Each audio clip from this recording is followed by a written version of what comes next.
Estamos todos los trabajadores de empresa para defender nuestro salario. Bueno, acá me están diciendo que no se puede hablar de la Comisión de Juicio Político. No se van a estar pegando para nada, están tirando por un lado.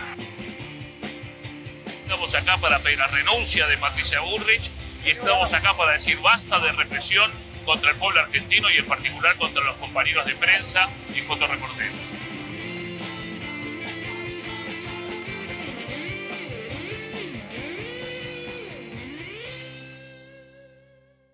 De 1 a 10. Terrible. ¿Cómo? No, terrible ese. ¿De bueno o de malo? De bueno. Son buenos, no te va- Le doy un 8. Que puede ser 9 si me agarrás relajado, pero te voy a dar un 8. Dale, pasa. 10, boludo, dale. Dale, boludo. Qué hondero ese, para el verano. 8 y medio. ¿8 y medio? 8 y medio. Ese no me disgusta. ¿No te qué? Le voy a poner un 7. No me disgusta. Este para mí es el mejor. Epa, chicken. Poner un 9 para que la No, gente no diga, no. este Gil que se cree No. que es.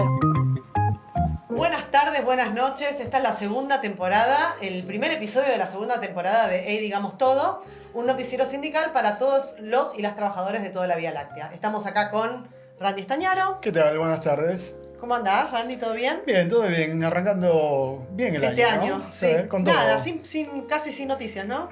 Pasa de todo. Bueno, y estamos también con Alfonso Villalobos. ¿Cómo andás, Ana? ¿Todo bien? ¿Tanto Bien, tiempo que todo pasó? bien. Todo tranquilo, ponele. Ponele. Y bueno, también queremos saludar a los que están detrás de cámara, a Tamara Dawi, a Nacho de la Torre y bueno, a Iván Zeta, que es el que realiza la producción final. Y bueno, Hernán Herrero, que está Hernán también Herrero, atrás que de la... ya se va a sumar. Ya se va a sumar, por supuesto. Hoy, en el programa de hoy, en cualquier momento, en breve. Así que bueno, arrancamos esta nueva temporada. Teníamos ganas de volver, ¿no? Sí. Además la gente nos paraba Nos por paraban la por la calle. por favor. Es real, ¿eh? Sí. Real nos paraban por la calle. Es la columna del Partido Obrero, pero nos paraban en la calle. No, y pará, tenemos hasta De Paul. Hasta De Paul. ¿Qué Hasta De Paul. reaccionó a nuestra temporada anterior? A mí me llamó la atención que le puso 10, creo, al de Chiquito, que estuvo bien porque fue Sí, el que tiene- más vistas tiene, más de 1000 tuvo el del año pasado. Así que muy bien. Jugado lo nuestro de poner a De Paul porque salimos con ese, ¿cómo es? Ese video meme, salimos minutos antes de que jugara Argentina. O sea, De Paul, podríamos haber incinerado a De Paul. Si Pero De Paul no pasó. No pasó. Traemos suerte, Ganamos traemos 4-1. suerte, Como como Mirta el programa Legrand, de Chiqui. este programa trae suerte. Así que bueno, vamos a arrancar primero, porque esta semana se cumplen 6 años de la muerte de Rubén Joffrin, a quien le dedicamos el programa. Cuando Ana dice lo de la Vía Láctea, contémoslo, porque algunos, el público se renueva, algunos lo saben, otros no. Contalo vos, Ana. Sí, que en una paritaria que estaba cerrando la UTUA, el sindicato que nos traicionó a todos los trabajadores de prensa, Rubén dijo en una asamblea que estaban cerrando la peor paritaria de la Vía Láctea. Y bueno, nos quedó y nos gusta usar esa muletilla, pero hoy trajimos un video que hizo en el año el momento que falleció, los trabajadores de la TV pública. En su momento fueron los trabajadores de la TV pública que armaron el video. Y bueno, vamos a pasarlo y después comentamos algunas cositas.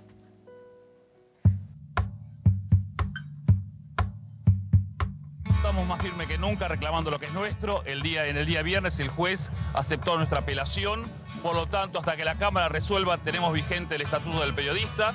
Y ahora vamos por el segundo reclamo, que es que no se produzca ningún despido en la editorial Perfil. Nosotros estamos reclamando 500 pesos de suma fija para todos, porque tenemos compañeros que ganan 650 pesos de mano. El paro hoy es masivo, empezó a la mañana con la .com y está vacía la redacción del diario. Han pasado 2 meses desde el comienzo de la paritaria y los trabajadores de prensa en Perfil y en todo el gremio no vamos a permitir pisoteos. Exigimos que se respete nuestras paritarias prensa 2013. ¡Viva la heroica huelga de Radio América! ¡Viva la huelga de tiempo argentino! ¡Adelante con el Sindicato de Prensa de Buenos Aires!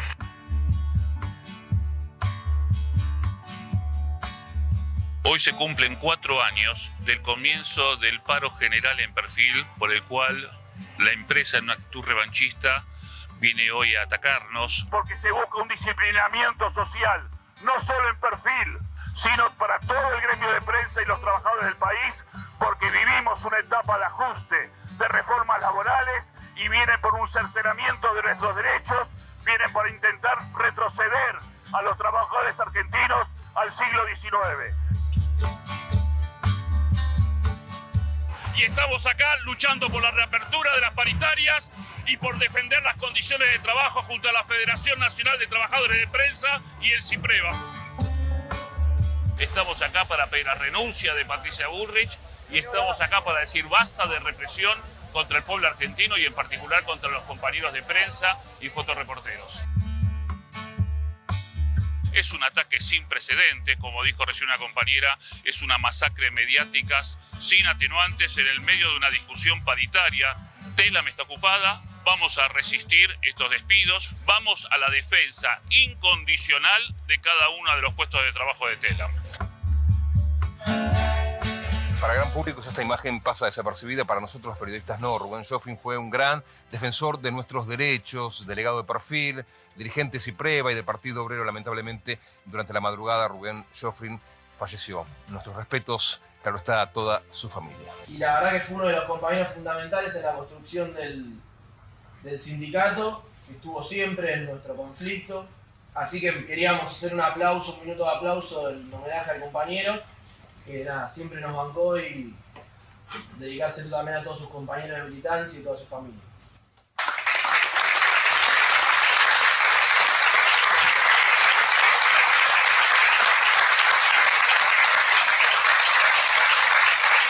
Hoy seguramente, compañeras y compañeros, Rubén estaría aquí.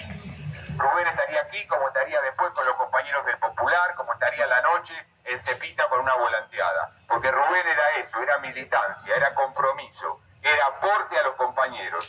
Sabemos que hay ausencias que no son cualquiera. Hay gente que es imprescindible. Compañeras, compañeros, por eso digo que es muy difícil para nosotros hoy, es un día muy triste, pero también tenemos la alegría de estar en la calle, de estar movilizados y de saber que Rubén Joffrin hubiera estado con nosotros. Les pido hasta siempre, compañero Rubén Joffrin, y pido un minuto de aplauso.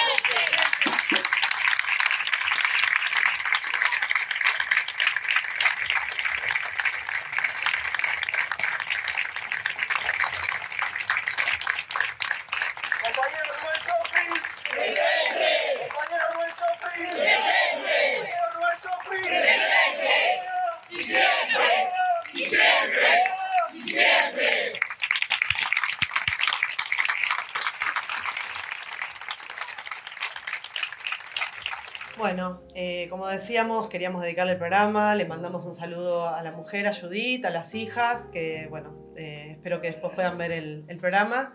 Y bueno, a todos los compañeros y compañeras, como señalaba el video, bueno, Rubén Joffrin no solamente fue uno de los fundadores de la Naranja de Prensa, militante del Partido Obrero desde su juventud, y bueno, dirigente del CIPREVA, primero delegado de la UTU y después del CIPREVA. Y bueno, para nosotros fue alguien fundamental, fue el que nos inspiró a hacer este programa. Y bueno, no queríamos dejar de mencionarlo en un nuevo aniversario de su muerte. Mañana, porque, bueno, ¿no? Viernes. Sí, por todo lo que significó para nosotros y para todo el gremio de prensa y bueno, para todo el Partido Obrero también. Qué falta nos hace, ¿no? Nosotros, Sí. a la Naranja y estamos y a todos todo muy, el gremio de prensa, estamos ¿no? todos muy sensibilizados. 6 años y todavía nos hace falta, ¿no? Sí, no, y nos produce mucha emoción, así que lo queremos recordar con alegría, más allá de que obviamente nos quebramos un poco, porque lo queríamos mucho y lo extrañamos mucho, pero bueno, no queríamos dejar de mencionarlo en el video. Y justo cayó el relanzamiento de esta edición el día de su aniversario. Pero bueno, está en la apertura. Las causalidades, ¿no? de la vida. Sí, está en la apertura, junto con también le queremos dedicar el programa a Pablo Grillo, Fuerza Pablo. Bueno, Y de paso reclamar fuera Bullrich, como reclamaba Rubén en el 2017 y como reclamamos hoy, junto con el CIPREVA, que se vaya Bullrich y que se recupere Pablo, ¿no? Sí, el video está muy vigente, parece que fuera grabado ayer. Sería distinta la situación del gremio de prensa hoy si estuviera Rubén, ¿no? Y, sí, posiblemente, yo creo que sí. Es imposible saberlo, pero Pero un sí nos golpe hace grande. falta y... Hasta las y- patronales mostraron su reconocimiento a la actividad de Rubén, de lucha, de compromiso, de independencia de clase, sobre todo, de construcción política partidaria. Un imprescindible, como decía Sí, no, o sea, Tato. como decimos, todos los programas están dedicados a él, así que bueno, esta es la continuidad, está en la apertura.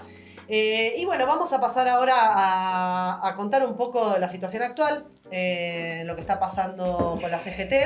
¿Qué nos preparaste, Alfonso? Bueno, sobre el paro. Hace tanto tiempo que no tenemos un programa que sería imposible reconstruir todo lo que pasó en el medio, pero nos encuentra la vuelta de, digamos, todo con la convocatoria a un paro general, que es lo que venimos reclamando en cada uno de los 11 programas que hicimos previamente, Sí. y efectivamente hay un paro general ya confirmado para el 10 de abril, el 9 de abril movilización, y hay que ir lógicamente a ese paro con todo. Lo defendemos, es un paro que es más que necesario, con un plan de lucha, etcétera, pero al mismo tiempo hay que tratar de ir con claridad para saber a dónde va esto. Entonces preparé algunas placas que sirven para tratar de poner el paro en su justa medida. Lo primero que hay que destacar es que desde el anterior paro, el 9 de mayo, hasta el futuro paro del 10 de abril, habrán pasado 335 días, casi un año. Pero no se cumplió el año. 11 no se cumplió el año, zafaron. Y entre la última reunión de consejo directivo, esto es impresionante, del 25 de julio del 2024 hasta la que definió el paro, pasaron 238 días. O sea, no se reunió formalmente la CGT durante 238 días, durante los cuales habían amagado un plan de lucha, la ruptura del diálogo, algo que fuimos analizando permanentemente en los 11 programas, digamos, todo el 2024, pero durante los cuales pasaron un montón de cosas, porque no es que no pasaron cosas en estos 335 días. Hice un punteo muy rápido, digamos. En todo este periodo se aprobó la ley de bases, que incluye privatizaciones, incluye una reforma laboral tremenda, incompleta todavía para la voluntad del gobierno. Hubo más de 200.000 despidos en el sector privado y público, 50.000 despidos de trabajadores estatales, la derogación de la moratoria previsional, el procesamiento a los compañeros del Polo Obrero y de las organizaciones sociales. Todos motivos, desobrados motivos para ir a un paro. No ocurrió. También la imposición de los techos en las paritarias y la no homologación de la Secretaría de Trabajo en los acuerdos que efectivamente se llegaban. Despidos, cierres de empresas. Más de 2.000 fábricas cerraron. Más de 2.000 fábricas que cerraron. La desregulación de las obras sociales en favor de las prepagas, es decir, un golpe fuerte a la atención de la salud de los trabajadores y también de la existencia de los propios sindicatos. La criptoestafa de Milei. Porque uno dice, bueno, ¿tiene algo que ver la criptoestafa de Milei con la realidad de los trabajadores? Seguramente la tenga, obviamente. ¿Alguno compró? ¿Alguno pero se metió? Yo no, ¿Randy? no caímos, Y por nadie lo va a suerte. decir, además. Tampoco tengo plata para entrar. Claro. Empecemos por nos da ahí. vuelta y no nos cae nada. Pero cuando vos tenés un montón de problemas y un gobierno lo encuentran con las manos en la masa, es el momento para golpear. Tampoco fió ahí la CGT la oportunidad de salir a golpear. Bueno, la votación del cheque en blanco para el acuerdo con el FMI, es decir, decenas innumerables, hay más hechos que hubieran justificado la convocatoria de un paro nacional y no se produjo. Sin embargo, a contramano de lo que veníamos también analizando el año pasado, de que la CGT decía que la base no daba, por abajo pasó de todo. Porque de estos 300 y pico de días que venimos analizando, tuvieron las huelgas universitarias, ocupaciones, movilizaciones de centenares de miles, de más de 1 millón de personas, la movilización persistente de los jubilados todos los miércoles, reprimidas una y otra vez. El 1 de febrero, el colectivo LGTBIQ+, convocó una movilización y fue masiva después de los dichos de Milei en Davos. Y bueno, los últimos episodios, que fue cuando las hinchadas salieron a defender a los jubilados, que la población fue masiva. Los que estuvimos ahí nos dimos cuenta a las 4:30 de la tarde que esa movilización iba a superar todas las anteriores, porque el clima era de la familia, los trabajadores saliendo a la calle, que encontraron en su camiseta de fútbol, yo fui con los estudiantes, por supuesto, encontraron en esa representación de la cual carecían, porque la CGT estaba borrada, la excusa o el mecanismo para salir a la calle. Es decir, toda esa de sucesión de hechos, de movilizaciones, muestran por un lado que la gente quiere pelear y por otro lado son una denuncia a la CGT. Y sumale todos los conflictos obreros que hubo a nivel incluso de sindicatos completos, no a nivel de una fábrica, un establecimiento. En aceiteros, metalúrgicos, ESMATA, en una cantidad de lugares de sindicatos centrales que estaban en pie de guerra contra patronales y donde la CGT tampoco hizo Conflictos aislados, fotitos, cositas sueltas, Y, adhesiones. viniendo del 24 de marzo, que fue una movilización importantísima, enorme, gigante, no se podía caminar. Bueno, el cierre de los organismos de derechos humanos, más, bueno, el cierre de todos los organismos estatales, despidos masivos y amenazas de que también esto recién empieza y que la motosierra profunda falta todavía. Lógico, toda esa situación puso en evidencia la parálisis de la CGT. Entonces, ¿por qué la CGT sale? Uno puede pensar que la CGT sale por amor propio, digamos, porque quedó en evidencia que está pasiva y que por lo tanto hay una partecita de eso, pero lo más importante es que la salida de la CGT al paro del 10 y a la movilización del 9, que son correctas, que hay que apoyar, que hay que movilizar, tiene que ver con que la CGT pretende recuperar el control y el liderazgo para regimentar el proceso de lucha. Algo que me acordé, que en uno de los videitos que circulaban de la marcha de jubilados de las hinchadas, decían, varios de las hinchadas decían, bueno, y ahora vamos, o sea, si la CGT no convocó un paro, vamos a tomar la CGT, los hinchas, así que bueno, digamos, era también una presión muy por abajo para que se vean obligados a convocar el paro. Y lo mismo, el meme, la joda esa de que el Ali va a convocar un paro general, es decir, los referentes del movimiento popular, de los trabajadores, pasaron a ser completamente ajenos a la CGT. De hecho, tenemos otra placa que muestra el carácter, la forma en la que la CGT entiende que el paro de esta semana y para qué lo convocan. Incluso es un mensaje al gobierno, porque Omar Maturano, que es secretario general de la Fraternidad y secretario de Juventud, no sabemos bien por qué, porque debe tener casi 70 años, de la CGT, en declaraciones a Radio Rivadavia, dijo textualmente: hay una presión social tan grande que,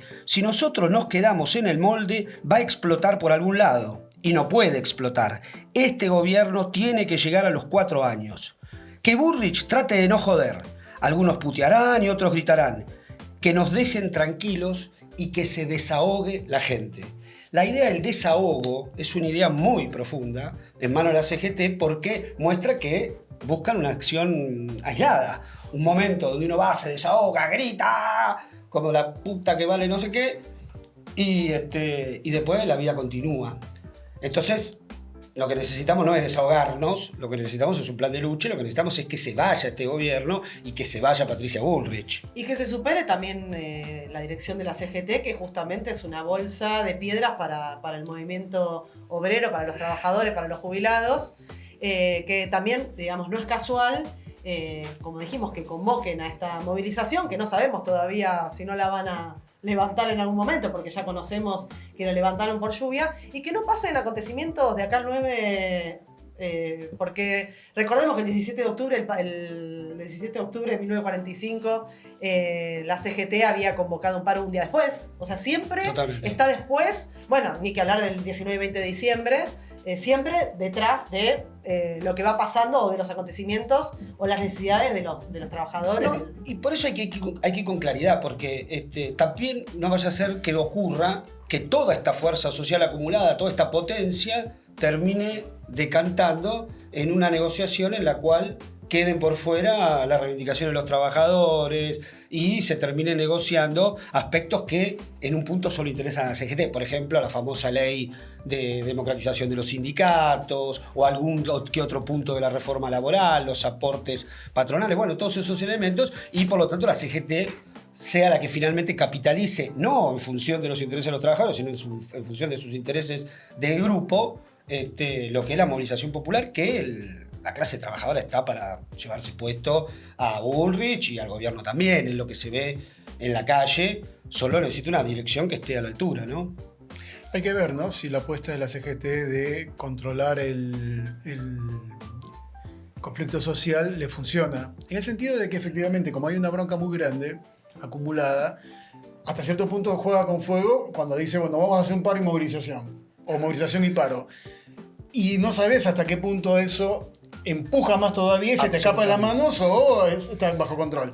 Esa idea de controlar es antiquísima para la CGT. Es un modus operandi de siempre. Caminan en el abismo, ahí muy al Pero los momentos son diferentes, van variando los momentos. Así que hay que ver si que con todo esto y una correcta orientación no se supera justamente la posición de la CGT, de la conducción de la CGT. Bueno, vamos a pasar al segundo bloque. Hubo una cantidad, como dijimos, de despidos. Teníamos que seleccionar algunos conflictos para anunciar hoy, para poder comentarlos, lo que está pasando. Y elegimos algunos porque, bueno, si no, no nos alcanzaba el programa de tantos conflictos, despidos que hay, y hubo en el país durante todo este tiempo. Uno de los que queremos destacar es el de Morbillo. Importantísimo. Importantísimo, se cumple un mes de la toma de la fábrica que dejó sin trabajo a 234 familias. Es la primera toma, es algo muy fundamental, porque es la primera fábrica tomada durante el gobierno de Milei. Nos comentaban los compañeros, los delegados, es un cuerpo de delegados y un grupo de trabajadores que está muy firme en la toma, que tiene 21 años de historia, esa comisión interna dirigida por la Naranja de Prensa. Gráfica. El gremio hermano gráfico. Hermana, la muletilla. Recibieron el día 25 de febrero un WhatsApp de la empresa que decía que los dejaba en cese de tareas, porque que la fábrica se iba a declarar en quiebra. Una quiebra que enseguida la justicia, el juez que estaba a cargo, la desestimó porque, entre otras cosas, por ejemplo, estaba en concurso de acreedores desde el 2015, y una vez que hay un concurso de acreedores, vos tenés que esperar un año para declarar la quiebra. Claro. Bueno, finalmente apelaron y obviamente le dieron la razón a ellos y no a los trabajadores, sino a la empresa, y dejaron pasar la quiebra. O sea que fue muy, muy fuerte la decisión de la toma de los compañeros para resguardar sus puestos de trabajo y resguardar el lugar. Obviamente que hicieron una cantidad de actividades para sostener esta situación, y además también reclamaron al síndico que les dé la propiedad a ellos para que la puedan sostener, para que puedan resguardar. Porque es una fábrica que tiene 2 manzanas, es un monstruo gigante y puede producir cualquier cosa para que se use para las escuelas, para que se use para decir. Sí. No es una planta obsoleta, es líder en el gremio, digamos, en el gremio gráfico. Y de las pocas además que quedaron, porque justamente hubo una cantidad de cierres de imprentas impresionantes. Vamos a escuchar el audio de Sebastián Rodríguez, que es secretario general de Morbillo. Que nos va a contar algunos reclamos que están haciendo la provincia de Buenos Aires a Kicillof. Hola, ¿qué tal? Soy Sebastián Rodríguez, secretario general de la Comisión Interna de Morbillo. Hoy cumplimos un mes de ocupación contra el cierre patronal. Somos casi 250 familias que quedamos en la calle. La patronal ha desaparecido, huyó, y no tenemos ninguna novedad al respecto, más allá de una presentación de quiebra que ya está en curso. La ocupación es en defensa de la fuente laboral, por la continuidad productiva, en defensa de todos los puestos de trabajo y de todos nuestros derechos adquiridos. Le estamos planteando al gobierno de la provincia de Kicillof que intervenga. Hace unas semanas atrás manifestó su intención de comprar Aerolíneas Argentinas. Nosotros le explicamos los beneficios de una intervención de la provincia en esta gráfica. Tenemos la capacidad para hacer, entre otras cosas, manuales para los 135 municipios, todo tipo de revista y folletería. Estamos en ese planteo frente a provincia. Aprovecho también para invitar a todos los trabajadores solidarios, estudiantes, a todas las organizaciones solidarias con nuestra lucha, a la jornada cultural y solidaria que vamos a hacer el próximo sábado 29 a las 4 de la tarde en Puerta de Fábrica, que nos ayudará a difundir el conflicto y a reforzar el fondo de lucha tan necesario para sostener materialmente esta dura batalla que estamos llevando adelante. Bueno, muy importante lo del Festival del 29. Nacho, si podés poner la invitación, la placa, el flyer para el 29, para que vayamos todos a apoyar a los trabajadores de Morbillo. Y además, no solamente esta acción, hicieron muchas acciones a lo largo de este mes, además de la ocupación, que tienen que ver con, hicieron un plenario abierto de activistas, delegados de todos lados, movilizaron a la UIA. Hicieron una audiencia pública en el Congreso Estuvimos. que la convocó la diputada Vanina Biasi del Partido Obrero y del Estuvimos Frente como Izquierda. Cipreva. Fue el Cipreva también. Bueno, y se marcharon con los jubilados, marcharon el 24 de marzo. Y bueno, otra de las cosas que están reclamando es, bueno, al síndico esto que yo decía, de que les dé el lugar para su cuidado, para preservar el espacio, pero que se vuelva a poner en funcionamiento, como decía recién Sebastián, y además pedirle que al gobierno provincial de Kicillof que compre, que se haga cargo, que la ponga a trabajar para hacer manuales, para hacer todo tipo de actividades. En algún momento había dicho Kicillof que quería comprar aerolíneas y esto es un vuelto, así que es una de las cosas que están pidiendo las y los trabajadores de Morbillo y bueno, todas las familias que están acompañando este proceso. Algo que queríamos destacar muy importante es el carácter de, mencionamos que es la primera fábrica que es tomada, y es una diferencia que tenemos las organizaciones clasistas muchas veces de las burocracias, porque tenemos una forma de actuar cuando se produce el cierre de una empresa, el cierre de una fábrica, que es ocuparla. Es clave. No aceptar una indemnización o bajar las persianas, sino dar una pelea física, pasó con AGR, pasó con Atlántida. Bueno, el gremio de prensa, Tela, el conflicto de Telam, donde estaba Rubén, que Sí. se ocupó durante meses, tiempo argentino, estuvimos 5 meses ocupándola, crítica, y la ocupación es lo que siempre va a garantizar la continuidad. Bueno, algo, Sí, la algún defensa de los tipo de puestos de continuidad trabajo y además la y de lucha los instrumentos de porque... trabajo. Bueno, pasó con tiempo argentino. Hola, acá están los compañeros Claro, que claro, tomaron. Lo que decía. Sí. Lógico. Por eso digo, pero los quería señalar que son ustedes mismos. Y Hoy bueno, trabajamos en las computadoras, que solo podemos trabajar en esas computadoras porque ocupamos la redacción en su momento. Lo mismo tiene que pasar con Morbillo. Igual las renovamos, pero no importa. Bueno, vale la simbólico, metáfora. los escritorios no los renovamos. No, los escritorios no. Así que los escritorios. bueno, y esto a contraparte justamente de lo que está haciendo lo que no está haciendo la Federación Gráfica Bonaerense, que, bueno, contaban los compañeros que no participaron de ninguna asamblea que se hizo en la fábrica, que el fondo de huelga se lo tuvieron que sacar, digamos, con force.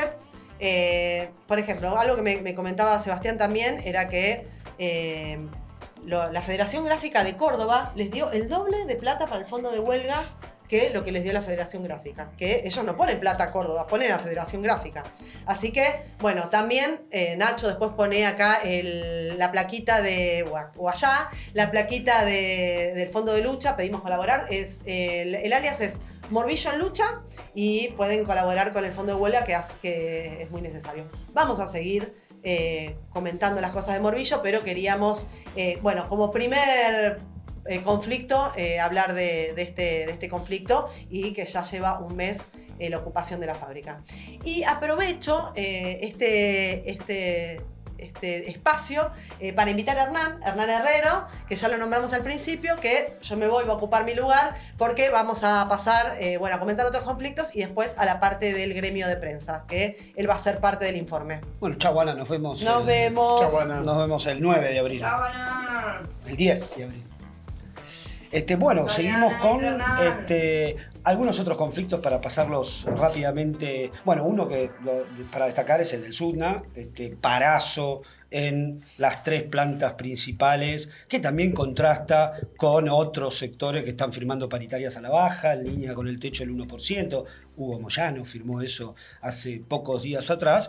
El Sudna, que viene sosteniendo siempre paritarias en línea con la inflación, incluso recuperando salario real, se encuentra en una pelea durísima con las patronales, y con un paro general que se realizó el 26, buscan quebrar la intransigencia patronal, que pretende paritaria cero directamente, es decir, están en la línea de Caputo. Así que vamos a seguir también ese conflicto porque es muy importante, no solamente por lo que representa para los trabajadores neumáticos, sino para lo que representa el concepto de que las paritarias hay que pelear, hay que parar y que la lucha garpa. Y romper el techo salarial. Lógico.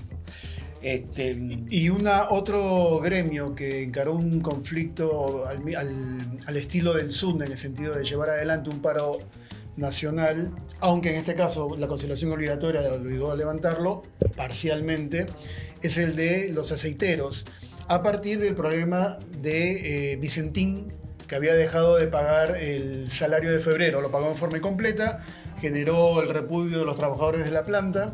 Ustedes saben, Vicentín viene de un proceso de quiebra fraudulenta desde el año 2019, etc. Y agarrado en eso, todo el tiempo extorsionando a los trabajadores para a su vez presionar sobre el juzgado para que el juzgado le dé de una buena vez la venia para el concurso preventivo. Incluso pagaron un preventivo de crisis, que después se tiraron para atrás. Claro, en el medio el preventivo lo sacaron hace poco, tuvieron que dar marcha atrás porque no había acatamiento de ese preventivo y el propio juzgado dijo, no muchachos, tanto no puedo. Lo mismo que en el neumático, las patronales FATE, Bridgestone. Claro. Y qué uso político que hicieron de Vicentín, ¿no? Y en el medio de los trabajadores. Totalmente. Y en este momento, ayer se terminó de pagar esta deuda salarial de febrero que salió, que fue torcerle el brazo a la empresa a partir de este paro general que convocó la Federación Aceitera junto con el Sindicato de Aceiteros de San Lorenzo y que, a pesar de la conciliación obligatoria, continuó el paro en la planta de Vicentín, en el norte de Santa Fe, ahí en Reconquista Avellaneda, que es una regional de los aceiteros. Y donde está la vieja planta aceitera de Vicentín. Muy bien, el paro continuó. Vicentín tuvo que aceptar finalmente ir al acuerdo con los trabajadores en la Secretaría de Trabajo y entre el miércoles 19 y el miércoles 26 terminó de pagar esa parte de deuda. Ahora viene el problema de marzo. Cuando nosotros tengamos el nuevo programa, vamos a discutir si Vicentín pagó. ¿Hasta dónde le torcimos el brazo? ¿Hasta dónde le torcimos el brazo? No. Porque es una patronal claramente acostumbrada al desfalco. Tanto es así que 4 exdirectivos de Vicentín están presos hoy por las investigaciones vinculadas con el desfalco, la quiebra y el desfalco. El problema es que eso no sea usado por excusa, va a ser usado como excusa seguramente por la patronal para decir no puedo pagar, mirá, tengo los quilombos, no sé, que tenía la firma, no está en este momento. Pero los trabajadores ya están advertidos de eso y están preparando en la zona de Avellaneda y Reconquista, en el norte de Santa Fe, para, si es que es necesario, volver a acciones concretas para evitar un nuevo impago de los salarios por parte de Vicentín.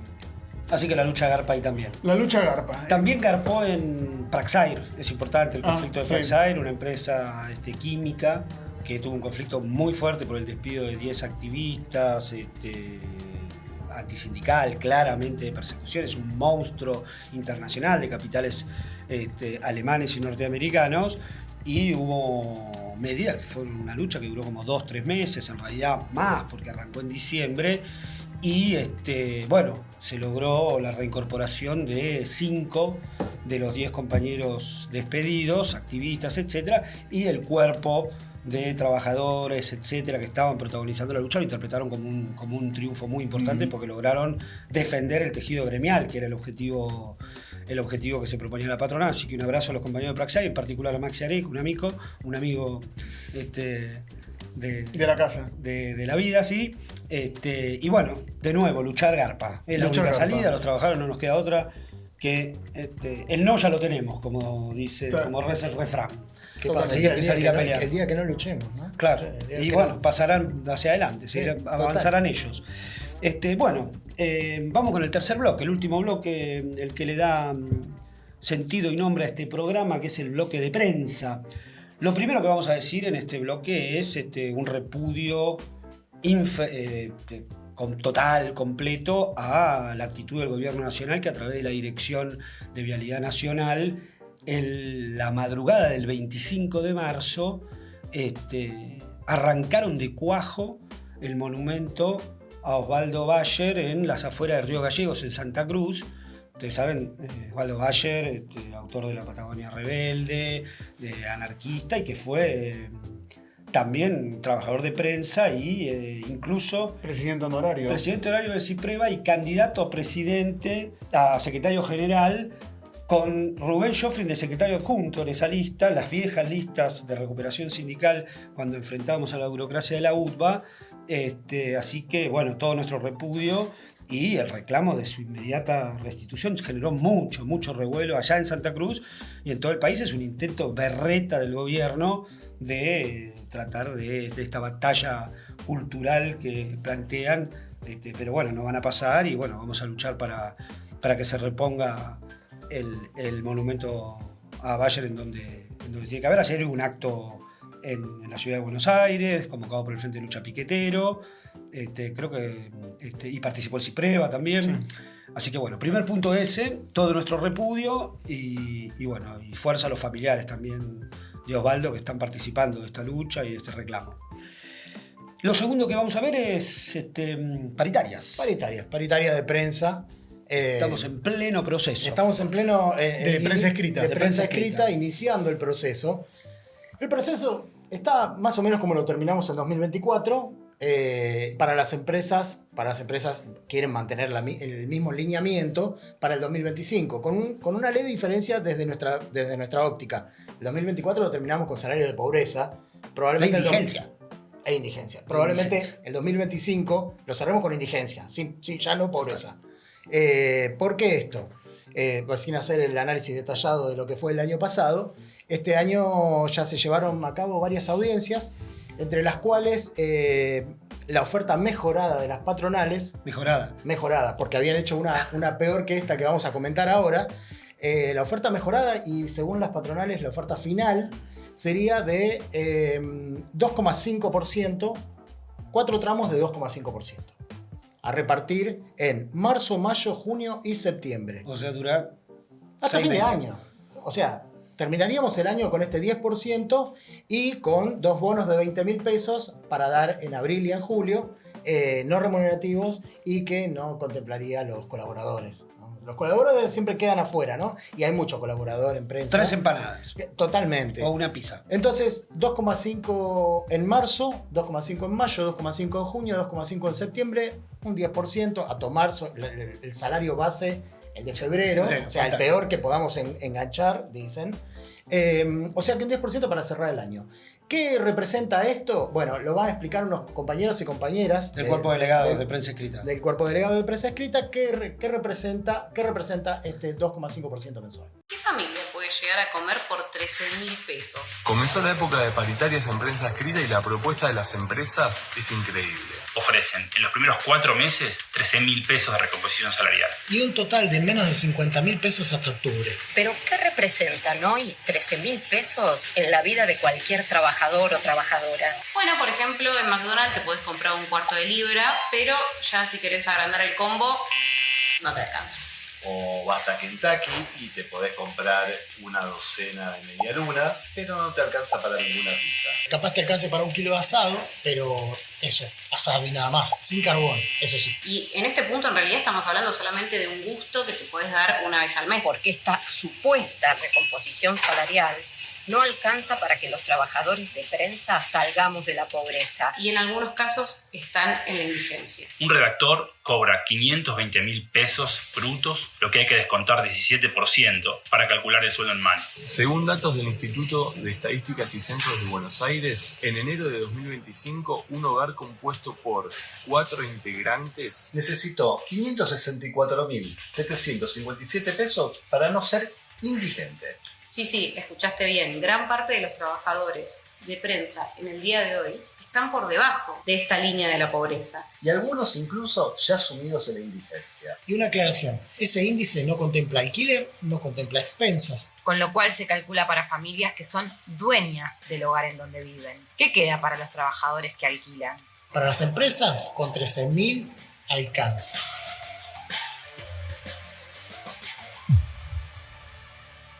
Tremendo. ¿Qué harían con 13.000 Gran pesos? video, gran campaña. Un saludo a Fede Sichel, que no lo saludamos, Sichel, que sí. también ayudó Que en la es producción uno de de este los que va a programa. cobrar 13.000 pesos si se cerrara esto. Absolutamente. Totalmente También. rechazado este punto en las audiencias desde el sindicato. Es inadmisible manejar estos términos. En el sindicato estamos haciendo plenarios de trabajadores, plenarios de delegados, en los cuales estamos debatiendo cuáles son los pasos a seguir. Claramente, de los plenarios tiene que salir un plan de lucha, más allá de que se mantenga la negociación, y el plan de lucha lo que va a ser forzar darles el brazo a torcer a estos muchachos, porque esos números son imposibles. Se está hablando de plan de lucha, se está hablando, sobre todo estamos planteando que tenemos que adherir al paro del 10. Clave. Es clave estar en el paro del 10. masivamente, trabajando en las asambleas. Tenemos tiempo, tenemos 2 semanas, si no me equivoco. Tenemos que trabajar muy fuertemente en las asambleas y ver qué sale. O sea, hay que intentarlo, claramente. Este punto es muy importante porque la idea de acatar un paro general parece que se cae de maduro, pero no es necesariamente así, porque muchas veces en el gremio de prensa aparecen esas posiciones de que hay que difundir, es un paro, que somos esenciales. El CIPREVA tiene que llamar a parar, paro general, acatar la resolución de paro del 10, porque es el mejor contexto para parar y al mismo tiempo es el mejor momento para golpear a las empresas. Un momento, en el contexto de un paro general que debe ser cubierto, que los trabajadores se paren de mano y digan con una pizza no te laburo. Así que ese me parece que tiene que ser el primer norte y en el medio, bueno, ir viendo de qué manera se van escalonando medidas, asambleas, cese de tareas, etcétera, para llegar, pero muy claros a que el 10 prensa tiene que parar, el 9 tiene que movilizar. Está muy movilizado el gremio de prensa, muy movilizado. Por lo de Pablo Grillo, ya antes, pero lo de Pablo Grillo conmocionó mucho al gremio. Se notó el 24 de marzo, se notó el 19. La marcha del 19. Muy grande, una marcha de como 500 personas. Hay que tratar de que esa fuerza se exprese en lo fundamental, que es el salario. La última vez que hice el cálculo, hoy tendríamos que estar cobrando, si cobrábamos lo mismo que creo que en enero del 2017, el salario del redactor tendría que estar en 1.600.000 pesos. Está en 500.000. O sea, la pérdida que hemos tenido es absolutamente ridícula. Sí, y las patronales, obviamente que sabemos quiénes son los patrones, los Mañeto, los Aguiar, los Olmos, los Santa María, los Vila, pagan salarios muy por debajo de ese número que planteás. Porque es verdad lo que decimos de los salarios. Sí, sí. No es mentira, parece inverosímil, ¿no? No, sí, parece que uno dice, bueno, 520, tenemos pruebas, están las pruebas que las vamos a ver, compañeros y compañeras del CIPREVA, nos mostraron los recibos de sueldo en las distintas empresas. Veamos. La semana pasada te contamos la miserable oferta con la que las empresas pretenden cerrar el acuerdo paritario. ¿Por qué es imposible de aceptar?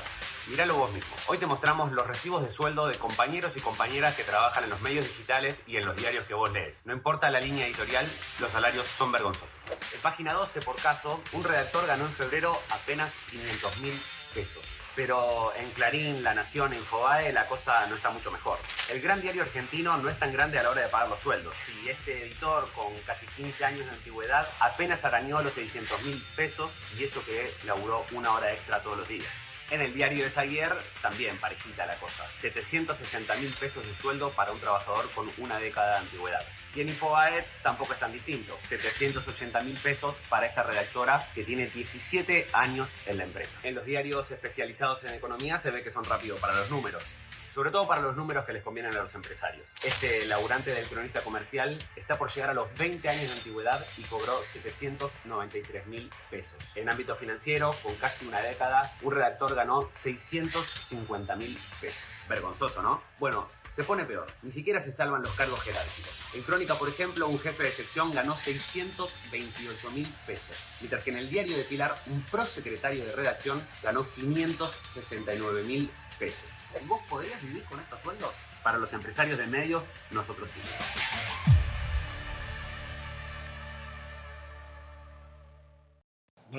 Brutal. Hay un detalle muy interesante, porque si vemos todo este video, el recibo de sueldo más alto es el del Cronista Comercial y dice 790, la mísera suma de 793.000 pesos.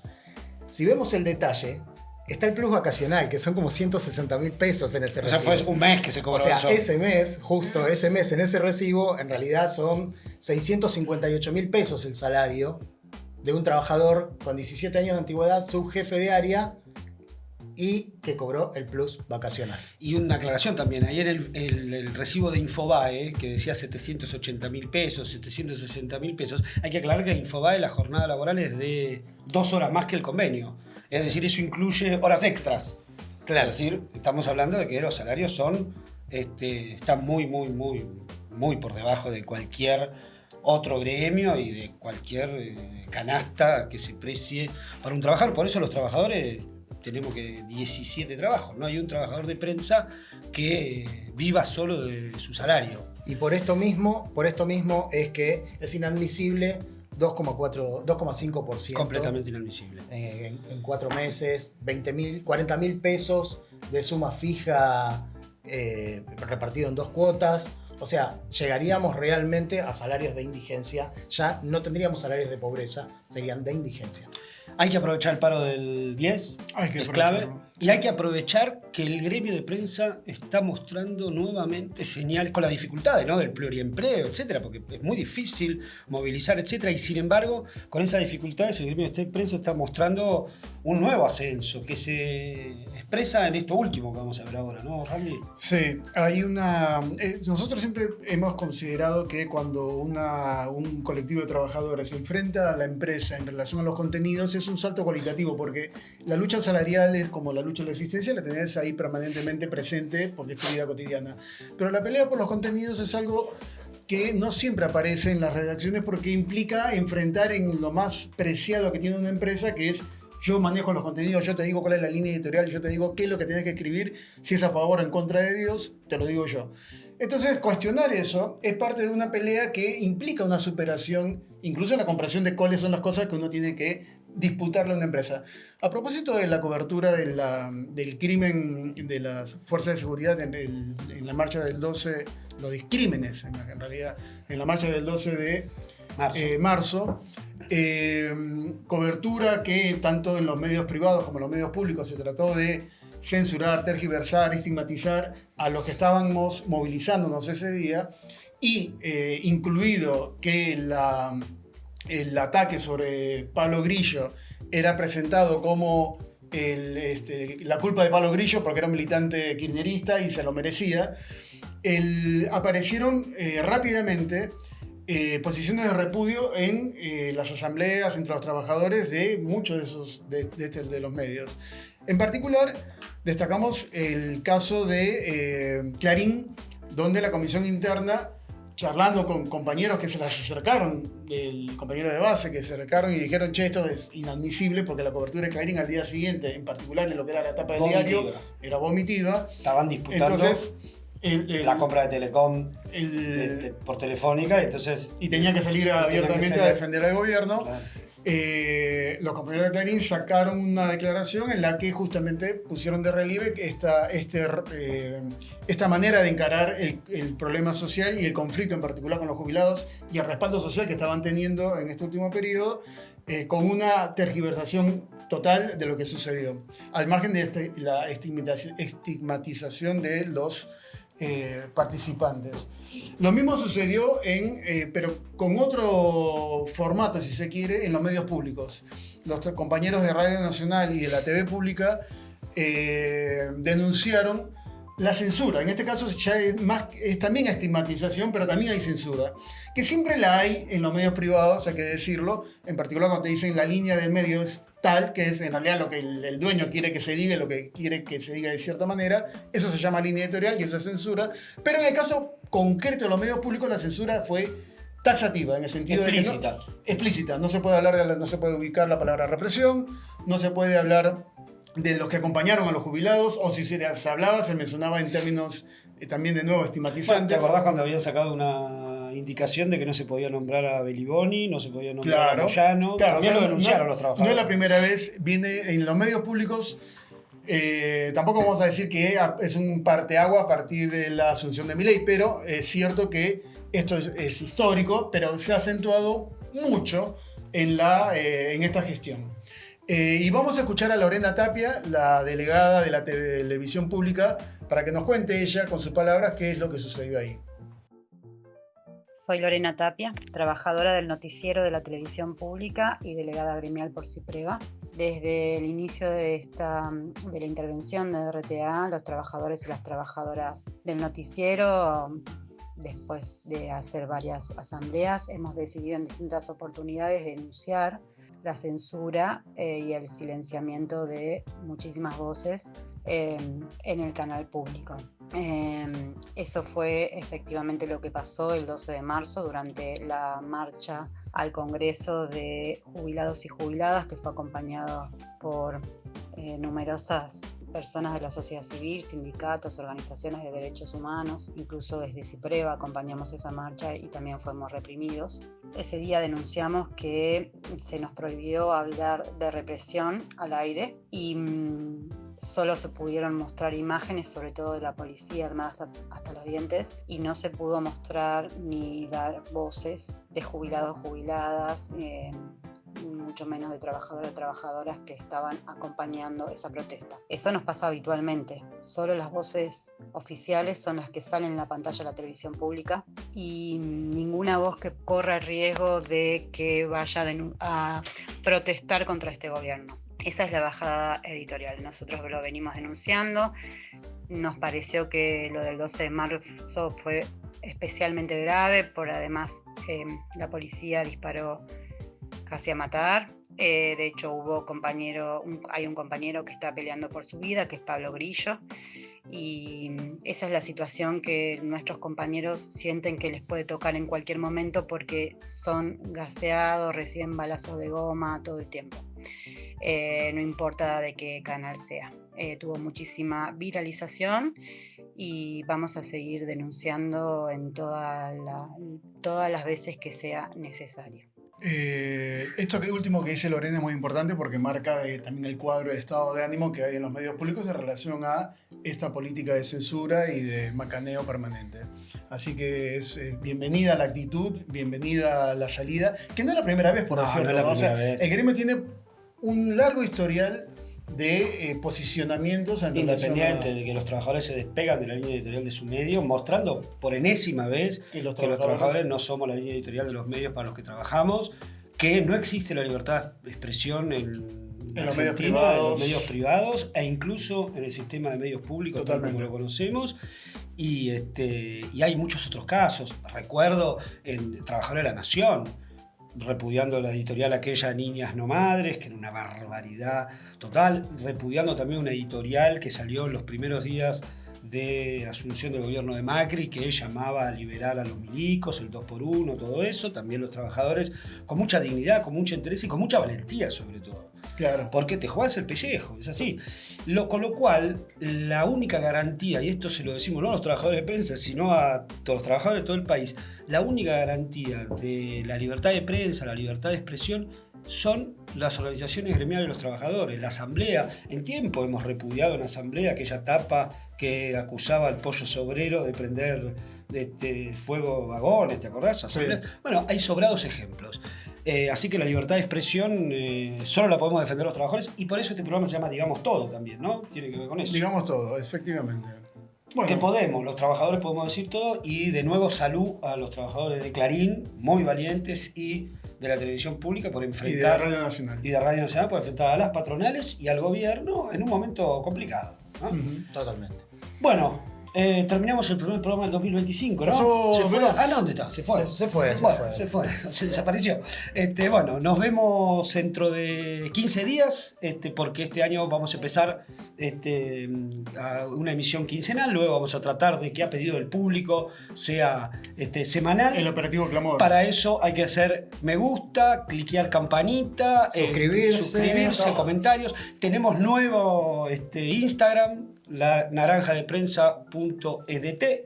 Súmense ahí también, síganos en Twitter, sigan todos los programas de Prensa Obrera, desde el aula, 14 toneladas, historia de otra clase, etcétera, y todos los que vendrán. Y ya vamos a traer a Chiquito también. Vamos a traer a Chiquito porque por el rating nomás. Es por cábala, claro. Bueno, ya lo dijo De Paul.